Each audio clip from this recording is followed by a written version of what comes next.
आप सुन रहे हैं जगत गुरु तत्वदर्शी संत रामपाल जी महाराज द्वारा लिखित पुस्तक ज्ञान गंगा का पेज नंबर 227। हरे राम हरे कृष्ण राधे श्याम सीताराम ओम नमः शिवाय ओम नमो भगवते वासुदेवाय आदि नाम जाप करता हूँ। सोमवार का व्रत भी रखता हूँ, कावड़ भी लाता हूँ तथा धामों पर भी दान करने जाता हूँ। मंदिर में मूर्ति पूजा करने भी जाता हूँ। स्वर्ग प्राप्ति की इच्छा करता हूँ तथा परंपरागत पूजा के कारण एक महंत से उपदेश भी ले रखा है।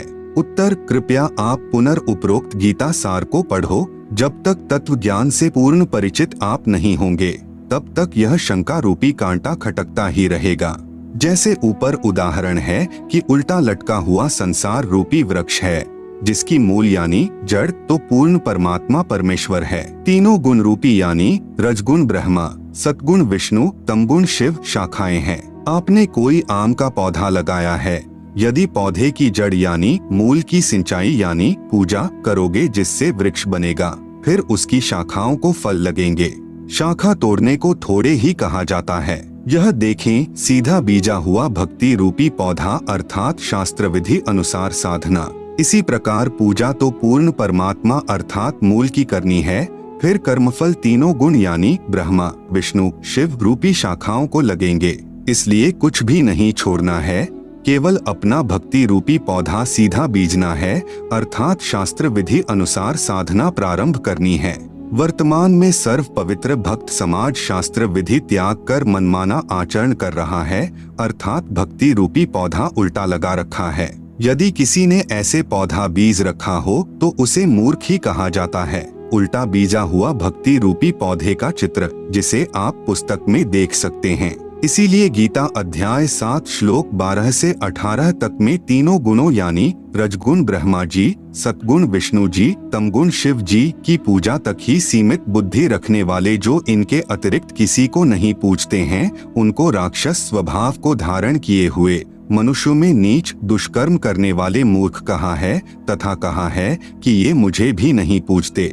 फिर अपनी साधना को भी गीता ज्ञान दाता प्रभु यानी ब्रह्म अर्थात क्षर पुरुष ने अति घटिया यानी अनुत्तमाम अर्थात व्यर्थ कहा है। इसलिए गीता अध्याय 18 श्लोक 62, 64, 66 तथा अध्याय 15 श्लोक 1 से 4 में कहा है कि उस पूर्ण परमात्मा यानी उल्टे लटके वृक्ष की मूल की पूजा कर की शरण में जा। उसकी पूजा तत्वदर्शी संत के बताए मार्ग से कर। गीता अध्याय 4 श्लोक 34 में तत्वदर्शी संत की तरफ संकेत किया है। उसी पूर्ण परमात्मा की शास्त्र विधि अनुसार साधना करने से ही साधक परम शांति तथा सतलोक को प्राप्त होता है अर्थात पूर्ण मोक्ष को प्राप्त करता है। गीता ज्ञान दाता प्रभु यानी क्षर पुरुष काल कह रहा है कि मैं भी उसी की शरण हूँ अर्थात मेरा भी इष्ट देव वही पूर्ण परमात्मा है। मैं भी उसी की पूजा करता हूँ, अन्य को भी उसी की पूजा करनी चाहिए। आप गीता जी का नित्य पाठ भी करते हो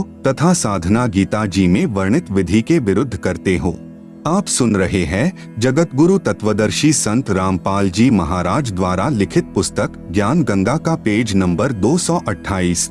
जिन मंत्रों का यानी हरे राम हरे कृष्ण राधे श्याम सीताराम ओम नमो शिवाय ओम नमो भगवते वासुदेवाय आदि मंत्रों का आप जाप करते हो तथा अन्य साधनाएं व्रत करना, कावड़ लाना, तीर्थों व धामों पर दान तथा पूजा के लिए जाना, गंगा स्नान तथा तीर्थों पर लगने वाली प्रभी में स्नान पवित्र गीता जी में वर्णित न होने के कारण शास्त्र विधि त्याग कर मनमाना आचरण यानी पूजा हुआ, जिसे पवित्र गीता जी अध्याय 16 श्लोक 23-24 में व्यर्थ कहा है।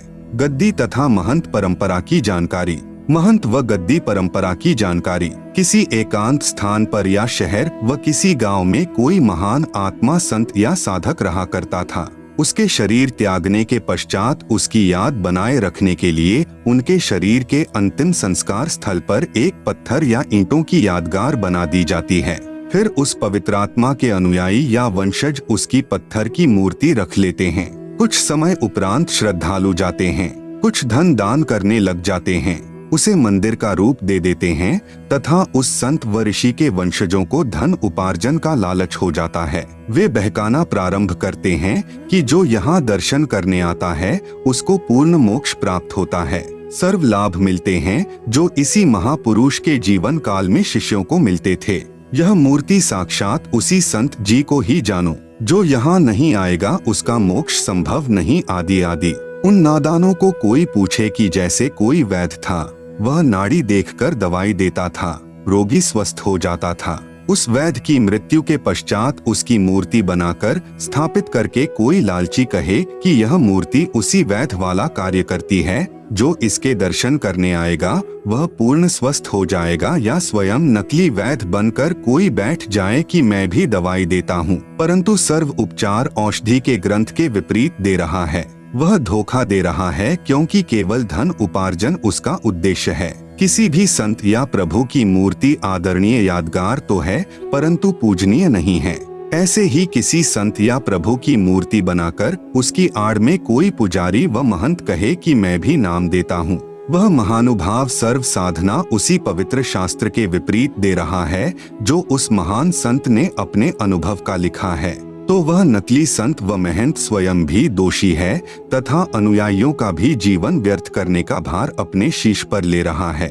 संत तो एक समय में एक ही आता है, उसके मार्ग में करोड़ों नकली संत, महंत तथा आचार्य बाधक बनते हैं। किसी संत जी के शरीर त्यागने के बाद संत या महंत परंपरा प्रारंभ होती है। पूर्व संत के स्थान की रक्षार्थ एक प्रबंधक चुना जाता है, जिसे महंत कहा जाता है। वह केवल उस पवित्र यादगार की देखभाल करने के लिए ही नियुक्त किया जाता है। आप सुन रहे हैं जगत गुरु तत्वदर्शी संत रामपाल जी महाराज द्वारा लिखित पुस्तक ज्ञान गंगा का पेज नंबर 229। फिर लालचवश वह स्वयं ही गुरु बन बैठता है तथा भक्ति चाहने वाली प्यारी आत्माएं उस पर आधारित होकर अपना जीवन व्यर्थ कर जाती हैं। महंत परंपरा का नियम बना रखा है कि पूर्व महंत का प्रथम पुत्र महंत पद का अधिकारी होगा, चाहे वह शराबी हो, चाहे वह अज्ञानी हो। यह भक्ति मार्ग है, इसमें केवल पूर्ण संत ही जीव उद्धार कर सकता है। दास ने 2-3 महंत परंपरा की पुस्तक पढ़ी, उनमें जो देखा निम्न है। नंबर 1, 2 वर्ष का बच्चा गद्दी पर बैठा दिया, फिर वह बड़ा होकर नाम दान करने लग गया। दूसरी पुस्तक में पढ़ा कि एक 5 वर्ष के बच्चे का पिताजी जो महंत जी था अचानक मृत्यु को प्राप्त हो गया। बाद में संगत ने तथा उसकी माताजी ने उस 5 वर्षीय बच्चे को महंत पद पर नियुक्त कर दिया। कुछ वर्ष पर्यंत वह गुरु जी बन गया। नंबर 2, एक महंत परंपरा के इतिहास को पढ़ा कि महंत को कोई संतान नहीं हुई, उसकी मृत्यु हो गई। भाई की मृत्यु पहले हो चुकी थी, कोई संतान नहीं थी। गद्दी की रखवाली के लिए एक सेवक को उस कुल में संतान होने तक अस्थाई महंत नियुक्त कर दिया। कुछ समय उपरांत महंत कुल में किसी के लड़का हुआ, अस्थाई महंत गद्दी लेकर भाग गया। किसी अन्य शहर में स्वयं ही गद्दी स्थापना करके महंत बन बैठा, वहां नई दुकान खोल ली तथा पूर्व स्थान पर एक 2.5 वर्ष का बच्चा महंत बना दिया। नंबर 3, एक महंत परंपरा का इतिहास देखा कि बड़ा बेटा घर त्याग गया, उससे छोटे को महंत पद पर नियुक्त कर दिया। कुछ समय पर्यंत वहां मंदिर बन गया तथा अधिक चढ़ावा यानी भेंट पूजा का धन आने लगा। उस बड़े वाले की संतान ने कहा कि इस मंदिर पर हमारा अधिकार है, इस कारण झगड़ा प्रारंभ हुआ। गद्दी पर विराजमान महंत जी की हत्या कर दी गई। फिर उसका बड़ा बेटा महंत अर्थात गद्दी का अधिकारी नियुक्त कर दिया, उसकी भी हत्या कर दी गई। फिर उसका दूसरा भाई गद्दी पर बैठाया गया। दूसरे जो अपने को अधिकारी बताते थे, उन्होंने नया स्थान बनाकर नई दुकान खोल ली। एक दूसरे पर मुकदमे करके सुखमय जीवन को लालच में नरक बना लिया। वह धाम कहाँ रहा, वह तो कुरुक्षेत्र वाला महाभारत के युद्ध का मैदान हो गया। कुछ महंतों ने संत बनाने की एजेंसी ले रखी है, लाल वस्त्र धारण करवाते हैं, पूर्व नाम को बदलकर अन्य नाम रख देते हैं। फिर वह बनावटी महंत का बनावटी शिष्य नकली संत बनकर भोली आत्माओं के जीवन के साथ खिलवाड़ करता है तथा अनमोल मनुष्य जीवन को स्वयं भी व्यर्थ कर रहा है तथा भोली आत्माओं के जीवन को भी नाश कर रहा है तथा महापाप का भागी बन रहा है। जिस समय राजा परीक्षित जी को सर्प ने डसना था, उस समय पूर्ण गुरु की आवश्यकता पड़ी, क्योंकि पूर्ण संत बिना जीव का कल्याण असंभव है। उस समय पृथ्वी के सर्व ऋषियों ने राजा परीक्षित को दीक्षा देने तथा 7 दिन श्रीमद् भागवत सुधा सागर की कथा सुनाने से मना कर दिया, क्योंकि 7वें दिन पोल खुलनी थी, इसी कारण से कोई सामने नहीं आया। आप सुन रहे हैं जगत गुरु तत्वदर्शी संत रामपाल जी महाराज द्वारा लिखित पुस्तक ज्ञान गंगा का पेज नंबर 230। स्वयं श्रीमद्भागवत सुधा सागर के लेखक महर्षि वेदव्यास जी ने भी असमर्थता व्यक्त की, क्योंकि वे ऋषिजन प्रभु से डरने वाले थे, इसलिए भी राजा परीक्षित के जीवन से खिलवाड़ करना उचित नहीं समझा। राजा परीक्षित जी के कल्याण के लिए महर्षि सुखदेव जी को स्वर्ग से बुलाया गया, जिसने राजा को दीक्षा दी तथा 7 दिन तक कथा सुनाकर राजा परीक्षित जी का जितना उद्धार ऋषि सुखदेव जी कर सकते थे किया। वर्तमान के गुरु, संत, महंत तथा आचार्य स्वयं ही प्रभु के संविधान से अपरिचित हैं, इसलिए भयंकर दोष के पात्र बनकर दोषी हो रहे हैं। औरो पंथ बता भी स्वयं न जाने रा, अनधिकारी कथा पाठ करे व दीक्षा देवे बहुत करत गुना। वर्तमान में कथा व ग्रंथों का पाठ करने वालों व नाम दान करने वालों की बाढ़ सी आई हुई है, क्योंकि सर्व पवित्र धर्मों की पवित्र आत्माएं तत्व ज्ञान से अपरिचित हैं, जिस कारण नकली गुरुओं व संतों तथा महंतों का दाव लगा हुआ है। जिस समय पवित्र भक्त समाज आध्यात्मिक तत्व ज्ञान से परिचित हो जाएगा, उस समय इन नकली संतों, गुरुओं व आचार्यों को छुपने का स्थान नहीं मिलेगा, पलायन करके पीछा छुड़वाना पड़ेगा। पवित्र तीर्थ तथा धाम की जानकारी किसी साधक ऋषि जी ने किसी स्थान या जलाशय पर बैठकर साधना की या अपनी आध्यात्मिक शक्ति का प्रदर्शन किया। वह अपनी भक्ति कमाई करके साथ ले गया तथा अपने इष्ट लोक को प्राप्त हुआ। उस साधना स्थल का बाद में तीर्थ या धाम नाम पड़ा। अब कोई उस स्थान को देखने जाए कि यहाँ कोई साधक रहा करता था, उसने बहुतों का कल्याण किया। अब न तो वहाँ संत जी है जो उपदेश दे, वह तो अपनी कमाई करके चला गया। विचार करें, कृपया तीर्थ व धाम को हमाम दस्ता जाने। 1.5 फुट का लोहे का गोल पात्र लगभग 9 इंच परिधि का उखल जैसा होता है तथा 1.5 फुट लंबा तथा 2 इंच परिधि का गोल लोहे का डंडा सा मूसल जैसा होता है, जो सामग्री व दवाइयाँ आदि कूटने के काम आता है, उसे हमाम दस्ता कहते हैं। एक व्यक्ति अपने पड़ोसी का हमाम दस्ता मांग कर लाया। उसने हवन की सामग्री कूटी तथा मांझ धोकर लौटा दिया। जिस कमरे में हमाम दस्ता रखा था, उस कमरे में सुगंध आने लगी। घर के सदस्यों ने देखा कि यह सुगंध कहाँ से आ रही है, तो पता चला कि हमाम दस्ते से आ रही है। वे समझ गए कि पड़ोसी ले गया था, उसने कोई सुगंध युक्त वस्तु कूटी होगी। कुछ दिन बाद वह सुगंध भी आनी बंद हो गई। इसी प्रकार तीर्थ व धाम को एक हमाम दस्ता जानो। जैसे सामग्री कूटने वाले ने अपनी सर्व वस्तु पोंछ कर रख ली, खाली हमाम दस्ता लौटा दिया। आप सुन रहे हैं जगत गुरु तत्वदर्शी संत रामपाल जी महाराज द्वारा लिखित पुस्तक ज्ञान गंगा का पेज नंबर 231। अब कोई उस हमाम दस्ते को सूंघकर ही कृत्यार्थ माने तो नादानी है, उसको भी सामग्री लानी पड़ेगी, तब पूर्ण लाभ होगा। ठीक इसी प्रकार किसी धाम व तीर्थ पर रहने वाला पवित्र आत्मा तो राम नाम की सामग्री कूटकर झाड़ पहुँच कर अपनी सर्व कमाई को साथ ले गया। बाद में अनजान श्रद्धालु उस स्थान पर जाने मात्र से कल्याण समझें तो उनके मार्गदर्शकों यानी गुरुओं की शास्त्र विधि रहित बताई साधना का ही परिणाम है। उस महान आत्मा संत की तरह प्रभु साधना करने से ही कल्याण संभव है।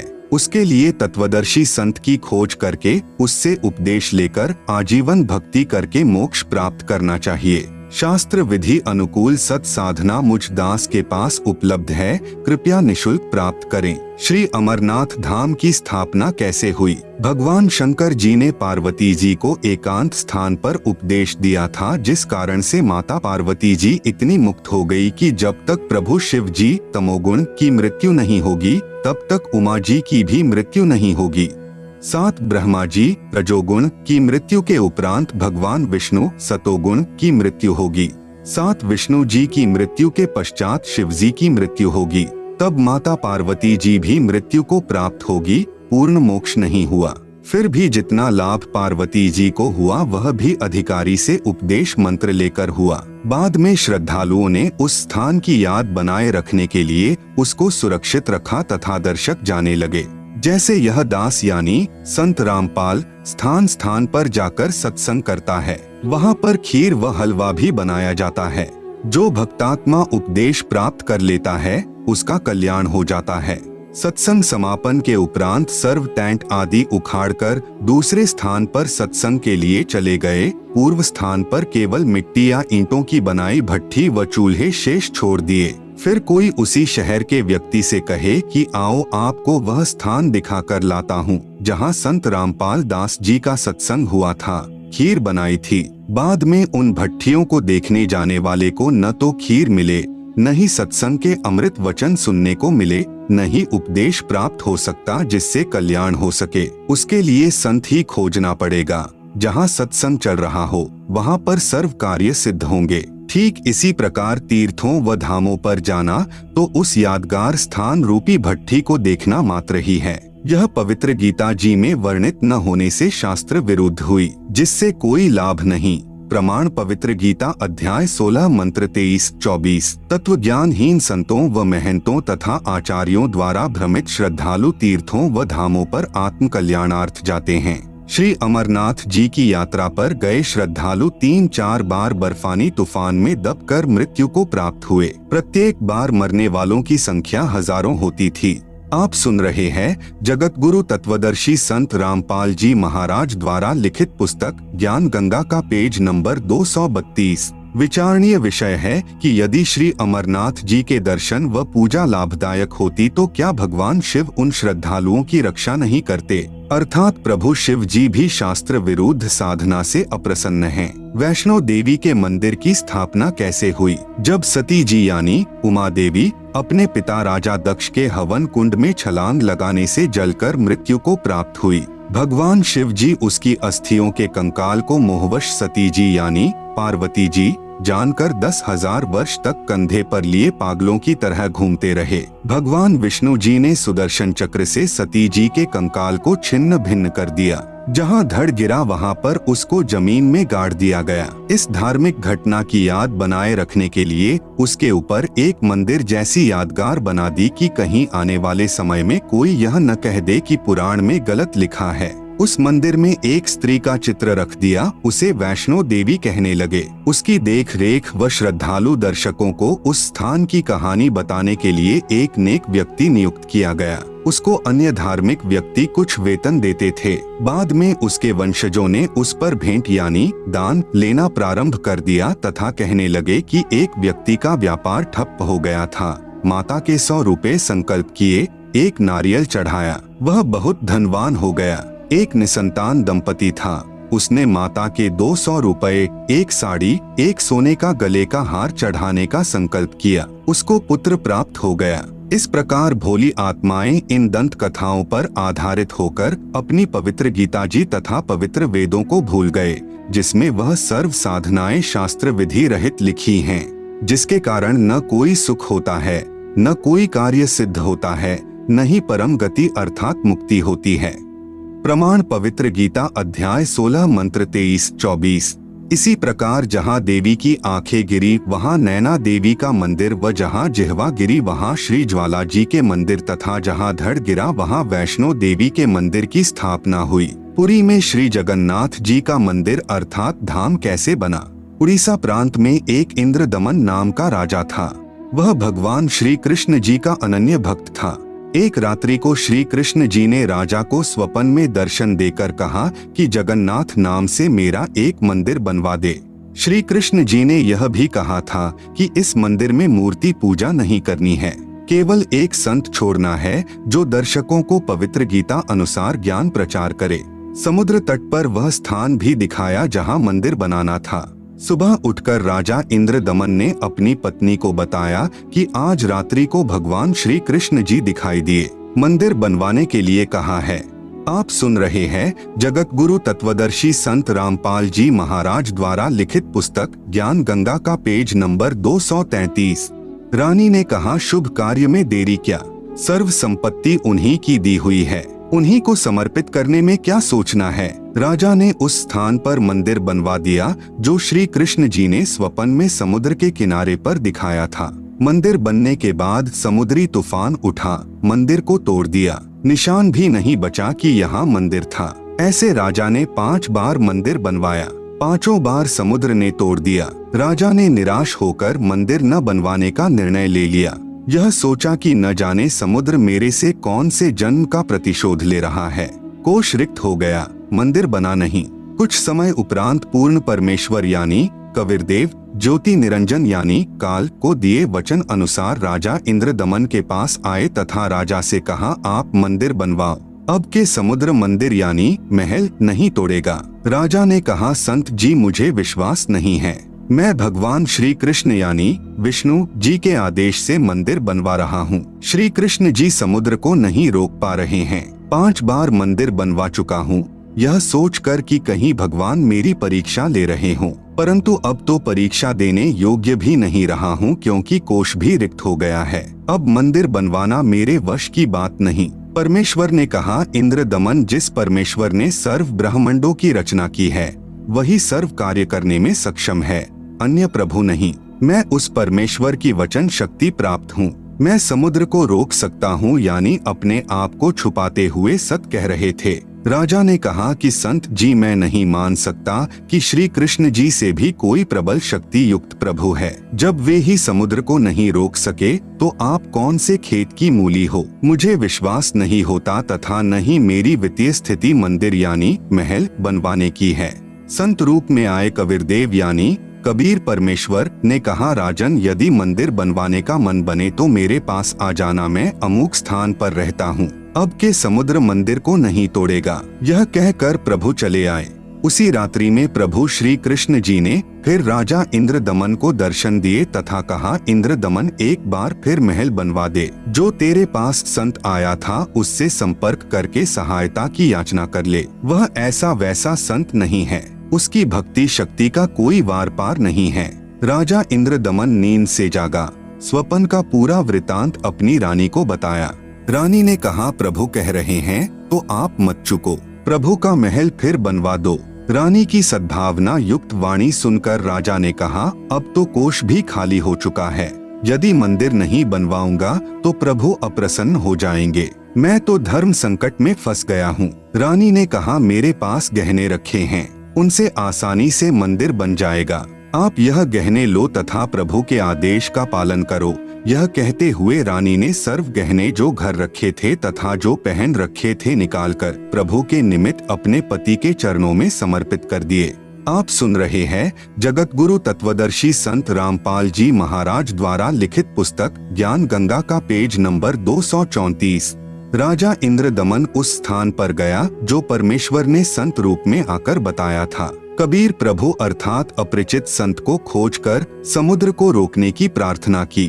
प्रभु कबीर जी यानी कबीरदेव ने कहा कि जिस तरफ से समुद्र उठकर आता है वहां समुद्र के किनारे एक चौरा यानी चबूतरा बनवा दे, जिस पर बैठकर मैं प्रभु की भक्ति करूंगा तथा समुद्र को रोकूंगा। राजा ने एक बड़े पत्थर को कारीगरों से चबूतरा जैसा बनवाया। परमेश्वर कबीर उस पर बैठ गए। छठी बार मंदिर बनना प्रारंभ हुआ। उसी समय एक नाथ परंपरा के सिद्ध महात्मा आ गए। नाथ जी ने राजा से कहा, राजा, बहुत अच्छा मंदिर बनवा रहे हो, इसमें मूर्ति भी स्थापित करनी चाहिए। मूर्ति बिना मंदिर कैसा, यह मेरा आदेश है। राजा इंद्रदमन ने हाथ जोड़कर कहा, नाथ जी, प्रभु श्री कृष्ण जी ने मुझे स्वप्न में दर्शन देकर मंदिर बनवाने का आदेश दिया था तथा कहा था कि इस महल में न तो मूर्ति रखनी है न ही पाखंड पूजा करनी है। राजा की बात सुनकर नाथ ने कहा, स्वप्न भी कोई सत होता है, मेरे आदेश का पालन कीजिए तथा चंदन की लकड़ी की मूर्ति अवश्य स्थापित कीजिएगा। यह कहकर नाथ जी बिना जलपान ग्रहण किए उठ गए। राजा ने डर के मारे चंदन की लकड़ी मंगवाई तथा कारीगर को मूर्ति बनाने का आदेश दे दिया। एक मूर्ति श्री कृष्ण जी की स्थापित करने का आदेश श्री नाथ जी का था। फिर अन्य गुरुओं संतों ने राजा को राय दी कि अकेले प्रभु कैसे रहेंगे, वे तो श्री बलराम को सदा साथ रखते थे। एक ने कहा, बहन सुभद्रा तो भगवान श्री कृष्ण जी की लाडली बहन थी, वह कैसे अपने भाई बिना रह सकती है। 3 मूर्तियां बनवाने का निर्णय लिया गया। 3 कारीगर नियुक्त किए। मूर्तियां तैयार होते ही टुकड़े टुकड़े हो गई। ऐसे 3 बार मूर्तियां खंड हो गई। राजा बहुत चिंतित हुआ। सोचा, मेरे भाग्य में यह यश व पुण्य कर्म नहीं है। मंदिर बनता है वह टूट जाता है, अब मूर्तियां टूट रही हैं। नाथ जी रुष्ट होकर गए हैं। यदि कहूंगा कि मूर्तियां टूट जाती हैं, तो सोचेगा कि राजा बहाना बना रहा है, कहीं मुझे श्राप न दे दे। चिंताग्रस्त राजा न तो आहार कर रहा है, न रात्रि भर निंद्रा आई। सुबह बेचैन अवस्था में राज दरबार में गया। उसी समय पूर्ण परमात्मा यानी कबीरदेव कबीर प्रभु एक 80 वर्षीय कारीगर का रूप बनाकर राज दरबार में उपस्थित हुआ। कमर पर एक थैला लटकाए हुए था, जिसमें आरी बाहर स्पष्ट दिखाई दे रही थी, मानो बिना बताए कारीगर का परिचय दे रही थी, तथा अन्य बसोला व बर्मा आदि थैले में भरे थे। कारीगर वेश में प्रभु ने राजा से कहा, मैंने सुना है कि प्रभु के मंदिर के लिए मूर्तियां पूर्ण नहीं हो रही हैं। मैं 80 वर्ष का वृद्ध हो चुका हूँ तथा 60 वर्ष का अनुभव है। चंदन की लकड़ी की मूर्ति प्रत्येक कारीगर नहीं बना सकता। यदि आपकी आज्ञा हो तो सेवक उपस्थित है। राजा ने कहा, कारीगर आप मेरे लिए भगवान ही कारीगर बनकर आए लगते हो। मैं बहुत चिंतित था, सोच ही रहा था कि कोई अनुभवी कारीगर मिले तो समस्या का समाधान बने। आप शीघ्र मूर्तियां बना दो। आप सुन रहे हैं जगत गुरु तत्वदर्शी संत रामपाल जी महाराज द्वारा लिखित पुस्तक ज्ञान गंगा का पेज नंबर 235। वृद्ध कारीगर रूप में आए कबीरदेव यानी कबीर प्रभु ने कहा, राजन मुझे एक कमरा दे दो जिसमें बैठकर प्रभु की मूर्ति तैयार करूंगा। मैं अंदर से दरवाजा बंद करके स्वच्छता से मूर्ति बनाऊंगा। ये मूर्तियां जब तैयार हो जाएंगी तब दरवाजा खुलेगा। यदि बीच में किसी ने खोल दिया तो जितनी मूर्तियां बनेगी उतनी ही रह जाएंगी। राजा ने कहा, जैसा आप उचित समझो वैसा करो। 12 दिन मूर्तियां बनाते हो गए तो नाथ जी आ गए। नाथ जी ने राजा से पूछा, इंद्र दमन मूर्तियां बनाई क्या? राजा ने करबद्ध होकर कहा कि आपकी आज्ञा का पूर्ण पालन किया गया है महात्मा जी, परंतु मेरा दुर्भाग्य है कि मूर्तियां बन नहीं पा रही हैं। आधी बनते ही टुकड़े टुकड़े हो जाती हैं। नौकरों से मूर्तियों के टुकड़े मंगवाकर नाथ जी को विश्वास दिलाने के लिए दिखाए। नाथ जी ने कहा कि मूर्ति अवश्य बनवानी है, अब बनवाओ, मैं देखता हूँ कैसे मूर्ति टूटती है। राजा ने कहा, नाथ जी प्रयत्न किया जा रहा है। प्रभु का भेजा एक अनुभवी 80 वर्षीय कारीगर बंद कमरे में मूर्ति बना रहा है। उसने कहा है कि मूर्तियां बन जाने पर मैं अपने आप द्वार खोल दूंगा। यदि किसी ने बीच में द्वार खोल दिया तो जितनी मूर्तियां बनी होंगी उतनी ही रह जाएंगी। आज उसे मूर्ति बनाते 12 दिन हो गए, न तो बाहर निकला है न ही जलपान तथा आहार ही किया है। नाथ जी ने कहा कि मूर्तियां देखनी चाहिए, कैसी बना रहा है, बनने के बाद क्या देखना है, ठीक नहीं बनी होंगी तो ठीक बनाएंगे। यह कहकर नाथ जी राजा इंद्र दमन को साथ लेकर उस कमरे के सामने गए जहां मूर्ति बनाई जा रही थी तथा आवाज लगाई, कारीगर द्वार खोलो। कई बार कहा परंतु द्वार नहीं खुला तथा जो खट खट की आवाज आ रही थी वह भी बंद हो गई। नाथ जी ने कहा कि 80 वर्षीय वृद्ध बता रहे हो, 12 दिन खाना पीना भी नहीं किया है, अब आवाज भी बंद है, कहीं मर न गया हो। धक्का मारकर दरवाजा तोड़ दिया, देखा तो 3 मूर्तियां रखी थी, तीनों के हाथ के व पैरों के पंजे नहीं बने थे। कारीगर अंतर ध्यान था। मंदिर बनकर तैयार हो गया और चारा न देखकर अपने हठ पर अडिग नाथ जी ने कहा, ऐसी ही मूर्तियों को स्थापित कर दो, हो सकता है प्रभु को यही स्वीकार हो। लगता है श्री कृष्ण ही स्वयं मूर्तियां बनाकर गए हैं। मुख्य पांडे ने शुभ मुहूर्त निकालकर अगले दिन ही मूर्तियों की स्थापना कर दी। सर्व पांडे तथा मुख्य पांडा व राजा तथा सैनिक व श्रद्धालु मूर्तियों में प्राण स्थापना करने के लिए चल पड़े। पूर्ण परमेश्वर यानी कबीरदेव एक शूद्र का रूप धारण करके मंदिर के मुख्य द्वार के मध्य में मंदिर की ओर मुख करके खड़े हो गए। ऐसी लीला कर रहे थे मानो उनको ज्ञान ही न हो कि पीछे से प्रभु की प्राण स्थापना की सेना आ रही है। आगे आगे मुख्य पांडा चल रहा था। परमेश्वर फिर भी द्वार के मध्य में ही खड़े रहे। निकट आकर मुख्य पांडे ने शूद्र रूप में खड़े परमेश्वर को ऐसा धक्का मारा कि दूर जाकर गिरे तथा एकांत स्थान पर शूद्र लीला करते हुए बैठ गए। राजा सहित सर्व श्रद्धालुओं ने मंदिर के अंदर जाकर देखा तो सर्व मूर्तियां उसी द्वार पर खड़े शूद्र रूप परमेश्वर का रूप धारण किए हुए थी। आप सुन रहे हैं जगत गुरु तत्वदर्शी संत रामपाल जी महाराज द्वारा लिखित पुस्तक ज्ञान गंगा का पेज नंबर 236। इस कौतुक को देखकर उपस्थित व्यक्ति अचंभित हो गए। मुख्य पांडा कहने लगा, प्रभु क्षुब्ध हो गया है क्योंकि मुख्य द्वार को उस शूद्र ने अशुद्ध कर दिया है, इसलिए सर्व मूर्तियों ने शूद्र रूप धारण कर लिया है। बड़ा अनिष्ट हो गया है। कुछ समय उपरांत मूर्तियों का वास्तविक रूप हो गया। गंगा जल से कई बार स्वच्छ करके प्राण स्थापना की गई। कबीरदेव ने कहा, अज्ञानता व पाखंडवाद की चरम सीमा देखें। कारीगर मूर्ति का भगवान बनाता है, फिर पुजारी या अन्य संत उस मूर्ति रूपी प्रभु में प्राण डालता है, अर्थात प्रभु को जीवन दान देता है। तब वह मिट्टी या लकड़ी का प्रभु कार्य सिद्ध करता है। वाह रे पाखंडियों, खूब मूर्ख बनाया प्रभु प्रेमी आत्माओं को। मूर्ति स्थापना हो जाने के कुछ दिन पश्चात लगभग 40 फुट ऊंचा समुद्र का जल उठा, जिसे समुद्री तूफान कहते हैं, तथा बहुत वेग से मंदिर की ओर चला। सामने कबीर परमेश्वर चौरा यानी चबूतरे पर बैठे थे। अपना एक हाथ उठाया जैसे आशीर्वाद देते हैं। समुद्र उठा का उठा रह गया तथा पर्वत की तरह खड़ा रहा, आगे नहीं बढ़ सका। विप्र रूप बनाकर समुद्र आया तथा चबूतरे पर बैठे प्रभु से कहा कि भगवान, आप मुझे रास्ता दे दो, मैं मंदिर तोड़ने जाऊंगा। आप सुन रहे हैं जगत गुरु तत्वदर्शी संत रामपाल जी महाराज द्वारा लिखित पुस्तक ज्ञान गंगा का पेज नंबर 237। प्रभु ने कहा कि यह मंदिर नहीं है, यह तो महल यानी आश्रम है। इसमें विद्वान पुरुष रहा करेगा तथा पवित्र गीता जी का ज्ञान दिया करेगा। आपका इसको विध्वंस करना शोभा नहीं देता। समुद्र ने कहा कि मैं इसे अवश्य तोड़ूंगा। प्रभु ने कहा कि जाओ, कौन रोकता है। समुद्र ने कहा कि मैं विवश हो गया हूँ, आपकी शक्ति अपार है, मुझे रास्ता दे दो प्रभु। परमेश्वर कबीर साहेब जी ने पूछा कि आप ऐसा क्यों कर रहे हो। विप्र रूप में उपस्थित समुद्र ने कहा कि जब यह श्री कृष्ण जी त्रेतायुग में श्री रामचंद्र रूप में आया था, तब इसने मुझे अग्नि बाण दिखाकर बुरा भला कहकर अपमानित करके रास्ता मांगा था। मैं वह प्रतिशोध लेने जा रहा हूँ। परमेश्वर कबीर जी ने कहा कि प्रतिशोध तो आप पहले ही ले चुके हो, आपने द्वारिका को डुबो रखा है। समुद्र ने कहा कि अभी पूर्ण नहीं डुबा पाया हूँ, आधी रहती है। वह भी कोई प्रबल शक्ति युक्त संत सामने आ गया था, जिस कारण से मैं द्वारिका को पूर्ण रूपेण नहीं समा पाया। अब भी कोशिश करता हूँ तो उधर नहीं जा पा रहा हूँ, उधर से मुझे बांध रखा है। तब परमेश्वर कबीर यानी कबीरदेव ने कहा, वहाँ भी मैं ही पहुँचा था, मैंने ही वह अवशेष बचाया था।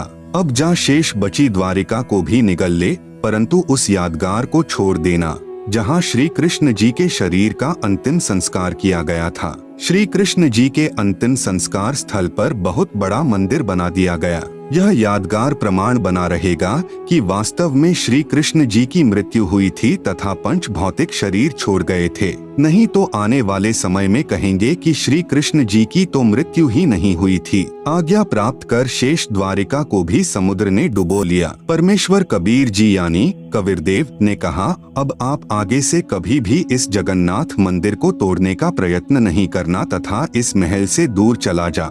ऐसी आज्ञा प्रभु की मानकर प्रणाम करके मंदिर से दूर लगभग 1.5 किलोमीटर हट गया। ऐसे श्री जगन्नाथ जी का मंदिर अर्थात धाम स्थापित हुआ। श्री जगन्नाथ के मंदिर में छुआछात प्रारंभ से ही नहीं है। कुछ दिन पश्चात जिस पांडे ने प्रभु कबीर जी को शूद्र रूप में धक्का मारा था, उसको कुष्ठ रोग हो गया। सर्व औषधि करने पर भी स्वस्थ नहीं हुआ। कुष्ठ रोग का कष्ट अधिक से अधिक बढ़ता ही चला गया। सर्व उपासनाएं भी की, श्री जगन्नाथ जी से रो रो कर संकट निवारण के लिए प्रार्थना की, परंतु सर्व निष्फल रही। स्वप्न में श्री कृष्ण जी ने दर्शन दिए तथा कहा, पांडे, उस संत के चरण धोकर चरणामृत पान कर जिसको तूने मंदिर के मुख्य द्वार पर धक्का मारा था, तब उसके आशीर्वाद से तेरा कुष्ठ रोग ठीक हो सकता है, यदि उसने तुझे हृदय से क्षमा किया तो, अन्यथा नहीं। मरता क्या नहीं करता। वह मुख्य पांडा सवेरे उठा, कई सहयोगी पांडों को साथ लेकर उस स्थान पर गया जहां पर प्रभु कबीर शूद्र रूप में विराजमान थे। आप सुन रहे हैं जगत गुरु तत्वदर्शी संत रामपाल जी महाराज द्वारा लिखित पुस्तक ज्ञान गंगा का पेज नंबर 238। जो ही पांडा प्रभु के निकट आया तो परमेश्वर उठकर चल पड़े तथा कहा, हे पांडा, मैं तो अछूत हूँ, मेरे से दूर रहना, कहीं आप अपवित्र न हो जाएं। पांडा निकट पहुँचा परमेश्वर और आगे चल पड़े। तब पांडा फूट फूट कर रोने लगा तथा कहा, परवरदिगार, मेरा दोष क्षमा कर दो। तब दयालु प्रभु रुक गए। पांडे ने आदर के साथ एक स्वच्छ वस्त्र जमीन पर बिछाकर प्रभु को बैठने की प्रार्थना की। प्रभु उस वस्त्र पर बैठ गए। तब उस पांडे ने स्वयं चरण धोए तथा चरणामृत को पात्र में वापस डाल लिया।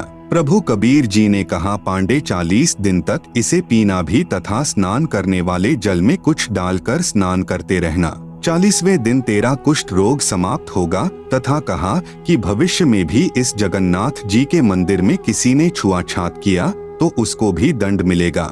सर्व उपस्थित व्यक्तियों ने वचन किए कि आज के बाद इस पवित्र स्थान पर कोई छुआछात नहीं की जाएगी। विचार करें, हिंदुस्तान का एक ही मंदिर ऐसा है जिसमें प्रारंभ से ही छुआछात नहीं रही है। मुझ दास को भी उस स्थान को देखने का अवसर प्राप्त हुआ। कई सेवकों के साथ उस स्थल को देखने के लिए गया था कि कुछ प्रमाण प्राप्त करूं। वहां पर सर्व प्रमाण आज भी साक्षी मिले। जिस पत्थर यानी चौरा पर बैठकर कबीर परमेश्वर जी ने मंदिर को बचाने के लिए समुद्र को रोका था, वह आज भी विद्यमान है। उसके ऊपर एक यादगार रूप में गुंबज बना रखा है।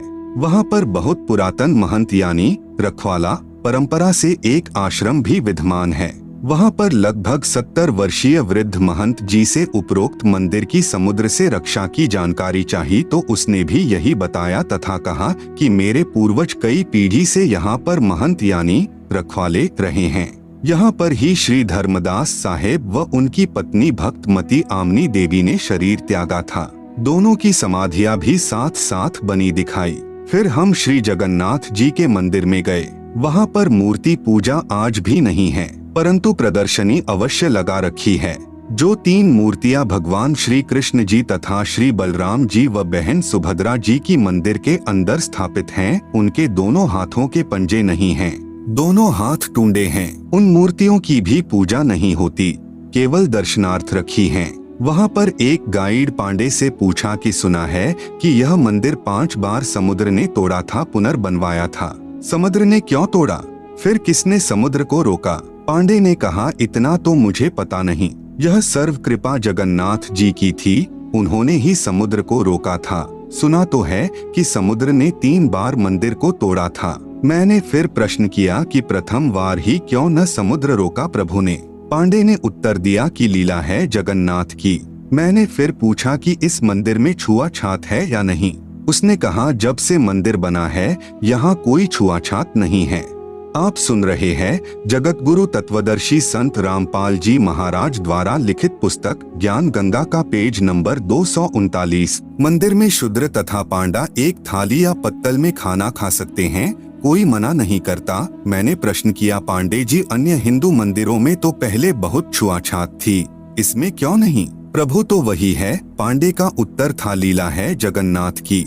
अब पुण्यात्माएं विचार करें कि सत को कितना दबाया गया है। एक लीला जगन्नाथ की कहकर पवित्र यादगारें आदरणीय हैं, परंतु आत्म कल्याण तो केवल पवित्र गीता जी व पवित्र वेदों में वर्णित तथा परमेश्वर कबीर जी द्वारा दिए तत्व ज्ञान के अनुसार भक्ति साधना करने मात्र से ही संभव है, अन्यथा शास्त्र विरुद्ध होने से मानव जीवन व्यर्थ हो जाएगा। प्रमाण गीता अध्याय 16 मंत्र 23-24। श्री जगन्नाथ के मंदिर में प्रभु के आदेशानुसार पवित्र गीता जी के ज्ञान की महिमा का गुणगान होना ही श्रेयकर है, तथा जैसा श्रीमद् भगवत गीता जी में भक्ति विधि है, उसी प्रकार साधना करने मात्र से ही आत्म कल्याण संभव है, अन्यथा जगन्नाथ जी के दर्शन मात्र या खिचड़ी प्रसाद खाने मात्र से कोई लाभ नहीं, क्योंकि यह क्रिया श्री गीता जी में वर्णित न होने से शास्त्र विरुद्ध हुई, जो अध्याय 16 मंत्र 23-24 में प्रमाण है। स्वर्ग की परिभाषा है। उदाहरणार्थ स्वर्ग को एक होटल यानी रेस्टोरेंट जानो। जैसे कोई धनी व्यक्ति गर्मियों के मौसम में शिमला या कुल्लू मनाली जैसे शहरों में ठंडे स्थानों पर जाता है, वहाँ किसी होटल में ठहरता है, जिसमें कमरे का किराया तथा खाने का खर्चा अदा करना होता है। 2 या 3 महीने में 20 या 30 हजार रुपए खर्च करके वापस अपने कर्म क्षेत्र में आना होता है। फिर 10 महीने मजदूरी मेहनत करो, फिर 2 महीने अपनी ही कमाई खर्च कर वापस आओ। यदि किसी वर्ष कमाई अच्छी नहीं हुई तो उस 2 महीने के सुख को भी तरसो। ठीक इसी प्रकार स्वर्ग जानो। इस पृथ्वी लोक पर साधना करके कुछ समय स्वर्ग रूपी होटल में चला जाता है। फिर अपनी पुण्य कमाई खर्च करके वापस नरक तथा 84 लाख प्राणियों के शरीर में कष्ट पाप कर्म के आधार पर भोगना पड़ता है। जब तक तत्वदर्शी संत नहीं मिलेगा तब तक उपरोक्त जन्म मृत्यु तथा स्वर्ग नरक व 84 लाख योनियों का कष्ट बना ही रहेगा, क्योंकि केवल पूर्ण परमात्मा का सतनाम तथा सारनाम ही पापों को नाश करता है। अन्य प्रभुओं की पूजा से पाप नष्ट नहीं होते। सर्व कर्मों का ज्यों का त्यों यानी यथावत फल ही मिलता है। इसीलिए गीता अध्याय 8 श्लोक 16 में कहा है कि ब्रह्मलोक यानी महास्वर्ग तक सर्वलोक नाशवान हैं। जब स्वर्ग महास्वर्ग ही नहीं रहेंगे तब साधक का कहाँ ठिकाना होगा। कृपया विचार करें। आप सुन रहे हैं जगत गुरु तत्वदर्शी संत रामपाल जी महाराज द्वारा लिखित पुस्तक ज्ञान गंगा का पेज नंबर 240। प्रश्न, क्या गीता जी का नित्य पाठ करने का कोई लाभ नहीं? जो दान करते हैं, जैसे कुत्ते को रोटी, भूखे को भोजन, चिटियों को आटा, तीर्थों पर भंडारा आदि करते हैं, क्या यह भी व्यर्थ है? उत्तर, धार्मिक सद्ग्रंथों के पठन पाठन से ज्ञान यज्ञ का फल मिलता है। यज्ञ का फल कुछ समय स्वर्ग या जिस उद्देश्य से किया उसका फल मिल जाता है, परंतु मोक्ष नहीं। नित्य पाठ करने का मुख्य कारण यह होता है कि सद्ग्रंथों में जो साधना करने का निर्देश है तथा जो न करने का निर्देश है उसकी याद ताजा रहे, कभी कोई गलती न हो जाए, जिससे हम वास्तविक उद्देश्य त्याग कर गफलत करके शास्त्र विधि त्याग कर मनमाना आचरण यानी पूजा न करने लग जाएं तथा मनुष्य जीवन के मुख्य उद्देश्य की याद बनी रहे कि मनुष्य जीवन का मूल उद्देश्य आत्म कल्याण ही है, जो शास्त्र अनुकूल साधना से ही संभव है।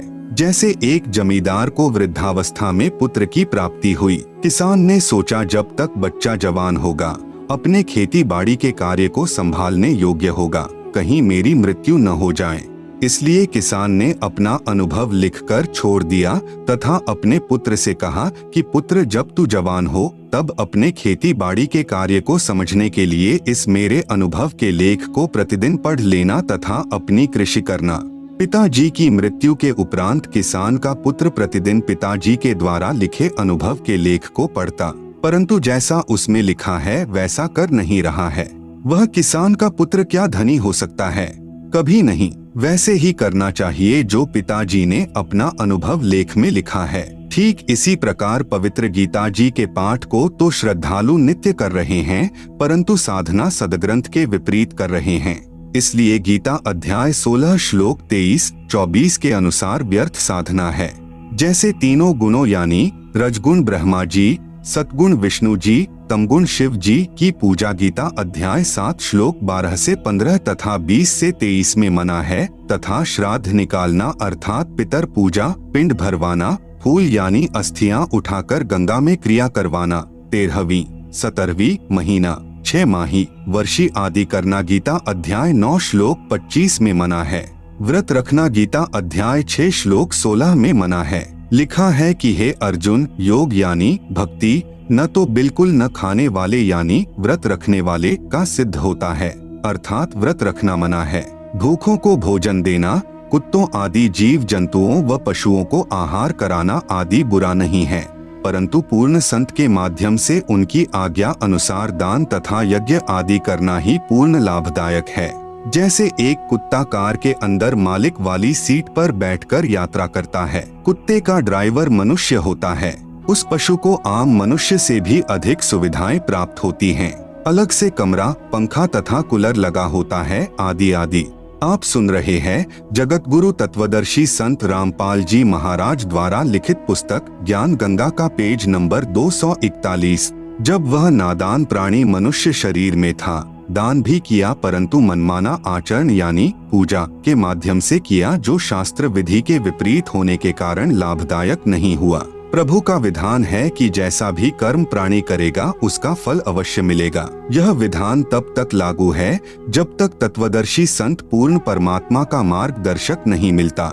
जैसा कर्म प्राणी करता है वैसा ही फल प्राप्त होता है। इस विधान के अनुसार वह तीर्थों तथा धामों पर या अन्य स्थानों पर भंडारे द्वारा तथा कुत्ते आदि को रोटी डालने के कर्म के आधार पर कुत्ते की योनि में चला गया। वहां पर भी किया कर्म मिला। कुत्ते के जीवन में अपनी पूर्व जन्म की शुभ कर्म की कमाई को समाप्त करके गधे की योनि में चला जाएगा। उस गधे के जीवन में सर्व सुविधाएं छीन ली जाएंगी। सारा दिन मिट्टी, कच्ची पक्की ईंटें ढोएगा, तत्पश्चात अन्य प्राणियों के शरीर में कष्ट उठाएगा तथा नरक भी भोगना पड़ेगा। 84 लाख योनियों का कष्ट भोग कर फिर मनुष्य शरीर प्राप्त करता है। फिर क्या जाने भक्ति बने या न बने। जैसे धाम तथा तीर्थ पर जाने वाले के पैरों नीचे या जिस सवारी द्वारा जाता है उसके पहियों के नीचे जितने भी जीव जंतु मरते हैं उनका पाप भी तीर्थ व धाम यात्री को भोगना पड़ता है। जब तक पूर्ण संत जो पूर्ण परमात्मा की सत साधना बताने वाला नहीं मिले तब तक पाप नाश यानी क्षमा नहीं हो सकते, क्योंकि ब्रह्मा, विष्णु, महेश, ब्रह्म यानी क्षर पुरुष काल तथा परब्रह्म यानी अक्षर पुरुष की साधना से पाप नाश यानी क्षमा नहीं होते। पाप तथा पुण्य दोनों का फल भोगना पड़ता है।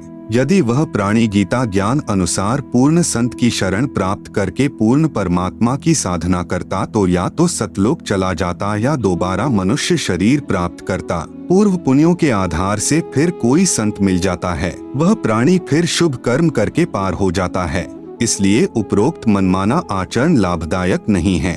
प्रश्न: गीता अध्याय 3 श्लोक 35 तथा अध्याय 18 श्लोक 47 में कहा है कि अच्छी प्रकार आचरण में लाए हुए दूसरे के धर्म से गुण रहित भी अपना धर्म अति उत्तम है। अपने धर्म में मरना भी कल्याणकारक है। दूसरे का धर्म भय को देने वाला है।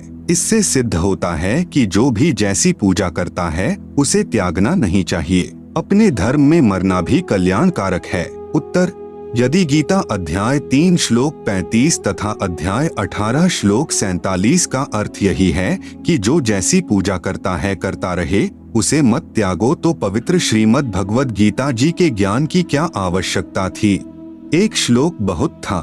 श्री गीता जी के इन श्लोकों का भावार्थ सही है, परंतु अनुवादकर्ताओं ने विपरीतार्थ किया है। आप सुन रहे हैं जगत गुरु तत्वदर्शी संत रामपाल जी महाराज द्वारा लिखित पुस्तक ज्ञान गंगा का पेज नंबर 242। कृपया निम्न पढ़े उपरोक्त दोनों श्लोकों का वास्तविक अर्थ। अध्याय 3 का श्लोक 35। श्रेयान स्वधर्मः विगुणः परधर्मात् स्वनुष्ठितात् स्वधर्मे निधनम श्रेयः परधर्मः भयावह। अनुवाद: विगुणः यानी गुण रहित अर्थात शास्त्र विधि त्याग कर, स्वनुष्ठितात यानी स्वयं मनमाना अच्छी प्रकार आचरण में लाए हुए, परधर्मात् यानी दूसरों की धार्मिक पूजा से, स्वधर्मः यानी अपनी शास्त्र विधि अनुसार पूजा, श्रेयान यानी अति उत्तम है, शास्त्रानुकूल, स्वधर्मे यानी अपनी पूजा में तो, निधनम यानी मरना भी, श्रेयः यानी कल्याणकारक है, और परधर्मः यानी दूसरे की पूजा, भयावह यानी भय को देने वाली है। अध्याय 18 का श्लोक 47। श्रेयान स्वधर्मः विगुणः परधर्मात् स्वनुष्ठितात् स्वभावनेतम कर्म कुर्वन् न आपनोति किल्बिषम्।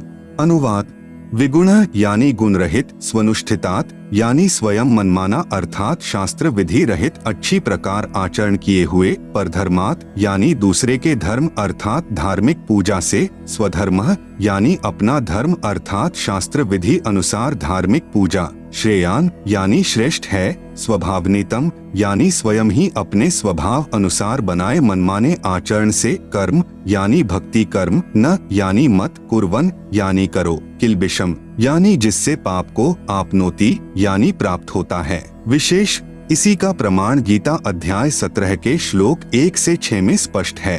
उपरोक्त श्लोकों में स्पष्ट है कि अपनी शास्त्र विधि अनुसार साधना श्रेष्ठ है, चाहे दूसरों की चमक धमक वाली साधना कितनी ही सुनियोजित लगे, वह हानिकारक होती है। जैसे माता का जागरण करने वाले बहुत सुरीली आवाज में गाना गाकर माता की स्तुति मन घड़ंत कविताओं द्वारा पूरे साज बाज के साथ करते हैं, उस स्वनुष्ठितात् यानी स्वयं निर्मित शास्त्र विधि रहित साधना पर आकर्षित होकर अपनी शास्त्र अनुकूल साधना नहीं त्यागनी चाहिए। जैसे कोई साधक सत साधना पर लगता है तो वह पूर्व की शास्त्र विरुद्ध पूजाओं को त्याग देता है, जैसे पितर पूजा, मंदिर आदि में जाना आदि। तब अन्य शास्त्र विधि विरुद्ध साधना करने वाले कहते हैं कि आपने सर्व पूर्व पूजाएं त्याग दी हैं, आपसे सर्व देव रुष्ट हो जाएंगे। एक व्यक्ति ने ऐसा ही किया था, उसका इकलौता पुत्र मर गया। इस तरह यह दूसरों की शास्त्र विरुद्ध साधना भय पैदा करती हैं। परंतु अपनी शास्त्र अनुकूल साधना को अंतिम श्वास तक करते रहना ही कल्याणकारक है। प्रश्न: मैं गीता अध्याय 6 श्लोक 10 से 15 में वर्णित विधि अनुसार एक आसन पर बैठकर सिर आदि अंगों को सम करके ध्यान करता हूँ, एकादशी का व्रत भी रखता हूँ, इस प्रकार शांति को प्राप्त हो जाऊंगा। उत्तर: कृपया आप गीता अध्याय 6 श्लोक 16 को भी पढ़े, जिसमें लिखा है कि हे अर्जुन, यह योग यानी साधना न तो अधिक खाने वाले का, न बिल्कुल न खाने यानी व्रत रखने वाले का सिद्ध होता है, न अधिक जागने वाले का, न अधिक शयन करने यानी सोने वाले का सिद्ध होता है, न ही एक स्थान पर बैठकर साधना करने वाले का सिद्ध होता है। आप सुन रहे हैं जगत गुरु तत्वदर्शी संत रामपाल जी महाराज द्वारा लिखित पुस्तक ज्ञान गंगा का पेज नंबर 243। गीता अध्याय 6 श्लोक 10 से 15 तक वर्णित विधि का खंडन गीता अध्याय 3 का श्लोक 5 से 9 में किया है कि जो मूर्ख व्यक्ति समस्त कर्म इंद्रियों को हठपूर्वक रोककर अर्थात एक स्थान पर बैठकर चिंतन करता है, वह पाखंडी कहलाता है। इसलिए कर्मयोगी यानी कार्य करते करते साधना करने वाला साधक ही श्रेष्ठ है। वास्तविक भक्ति विधि के लिए गीता ज्ञान दाता प्रभु यानी ब्रह्म किसी तत्वदर्शी की खोज करने को कहता है। गीता अध्याय 4 श्लोक 34। इससे सिद्ध है गीता ज्ञान दाता यानी ब्रह्म द्वारा बताई गई भक्ति विधि पूर्ण नहीं है। इसलिए गीता अध्याय 6 श्लोक 10 से 15 तक ब्रह्म यानी शर पुरुष काल द्वारा अपनी साधना का वर्णन है तथा अपनी साधना से होने वाली शांति को अति घटिया यानी अनुत्तमाम गीता अध्याय 7 श्लोक 18 में कहा है। उपरोक्त अध्याय 6 श्लोक 10 से 15 में कहा है कि मन और इंद्रियों को वश में रखने वाला साधक एक विशेष आसन तैयार करे, जो न अधिक ऊंचा हो न अधिक नीचा। उस आसन पर बैठकर चित्त तथा इंद्रियों को वश में रखकर मन को एकाग्र करके अभ्यास करे। सीधा बैठकर ब्रह्मचर्य का पालन करता हुआ मन को रोककर प्रयाण होवे। इस प्रकार साधना में लगा साधक मुझ में रहने वाली निर्वाण परमाम यानी अति बेजान अर्थात बिल्कुल मरी हुई यानी नाम मात्र शांति को प्राप्त होता है। इसीलिए गीता अध्याय 7 श्लोक 18 में अपनी साधना से होने वाली गति यानी लाभ को अति घटिया यानी अनुत्तमाम कहा है।